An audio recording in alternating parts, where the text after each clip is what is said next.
बहन की शादी को 6 साल हो गए, मैं कभी उनके यहाँ नहीं गया। ईद शब रात अम्मी या अब्बू चले जाते थे। एक दिन मेरी बीवी मुझसे कहने लगी कि आपकी बहन जब भी घर आती है उसके बच्चे घर का हशर नशर कर देते हैं, और आपकी माँ जो हमसे चुप चुपा कर कपड़े, साबुन और कभी कभी को चावल के थैले भी भर के दे देती है।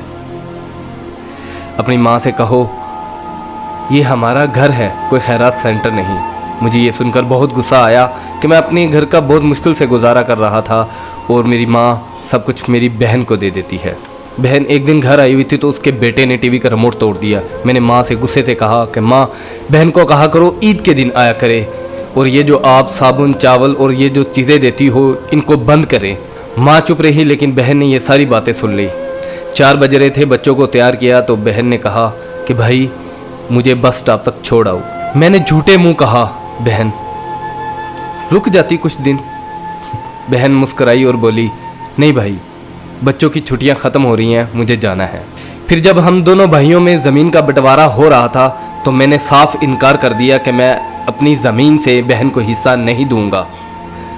तो माँ ने कहा कि बेटी का भी तो हक बनता है। मैंने गाली देते हुए कहा जो कुछ भी हो जाए मैं बहन को हिस्सा नहीं दूंगा। मेरी बीवी ने भी बहन को बुरा भला कहा, वो बेचारी खामोश थी। बड़ा भाई अलहदा हो गया और मेरे बड़े बेटे को टीबी हो गया और मेरे घर के हालात ख़राब हो गए। जितना सब कुछ था मैं उसके इलाज पे लगा चुका था। मेरे पास इलाज करवाने के पैसे नहीं थे, मैं बहुत परेशान था।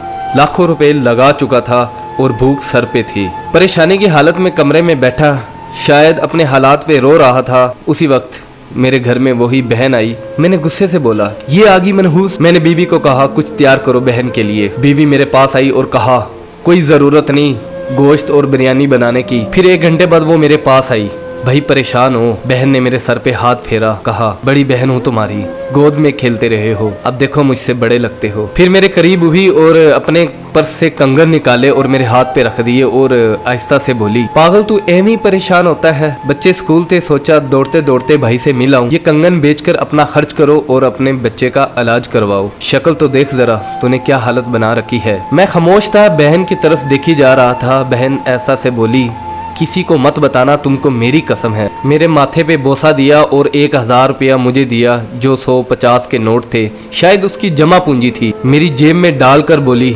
बच्चों को गोश्त ला देना और परेशान मत हुआ कर। जल्दी से अपना हाथ मेरे सर पे रखा, देख कितने बाल सफ़ेद हो गए। वो जल्दी से जाने लगी तो उसके पैरों की तरफ देखा तो टूटी हुई जूती पहनी हुई थी और पुराना सा दुपट्टा ओढ़ा हुआ था। जब भी आती थी वही दुपट्टा ओढ़कर आती थी। बहन की इस मोहब्बत में मर चुका था मैं। हम भाई कितने मतलब प्रस्त होते हैं, बहनों को पल भर में बिगाना कर देते और बहनें भाइयों का जरा सा दुख बर्दाश्त नहीं करती। मैं हाथ में कंगन पकड़े जोर जोर से रो रहा था, उसके साथ मेरी आंखें भी नम हो गई। अपने घर में खुदा जाने वो कितने दुख सह रही होगी।